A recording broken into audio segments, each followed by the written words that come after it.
RBI ने bank NBFCs के consumer loan पर रिस्क वेटेज 100% से बढ़ाकर 125% कर दिया है और इसका बैंकों पर कैसा असर होगा, इस पर रेटिंग एजेंसी एसएनपी ने रिपोर्ट जारी की है। क्या है एसएनपी की इस रिपोर्ट में, बता रहे हैं हमारे सहयोगी वरुण दुबे।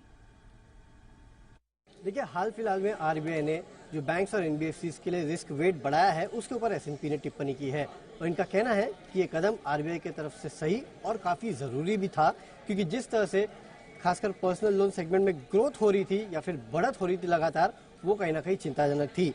इनका कहना है इस कदम का सबसे ज्यादा इम्पैक्ट जो है वो बैंक्स के मुकाबले एनबीएफसीज में आपको देखने मिलेगा और इनफैक्ट बैंक्स और एनबीएफसीज का अगर आप देखेंगे तो जो कैपिटल एडिक्वेसी रेशियो है टियर 1 का, उसमें करीब 60 बेसिस पॉइंट के आसपास की कमी जो है वो आ सकती है। साथ ही साथ इनका कहना है कि जो लोन की दरें हैं वो यहाँ से आपको बढ़ते हुए दिखाई देंगी। खासकर पर्सनल लोन की क्रेडिट ग्रोथ जो है उसमें थोड़ा बहुत धीमापन आ सकता है और इसका असर जो है वो खासकर बैंक्स और एनबीएफसीज के खासकर आपको मुनाफे में देखने मिल सकता है।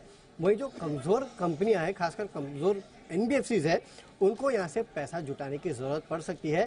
जाहिर सी बात है, जिन एनबीएफसीज का CET1 रेशियो कम है उनको शायद इसकी ज्यादा जरूरत पड़ेगी। वहीं ज्यादा रिस्क वेट बढ़ाने का फायदा भी काफी सारे हैं।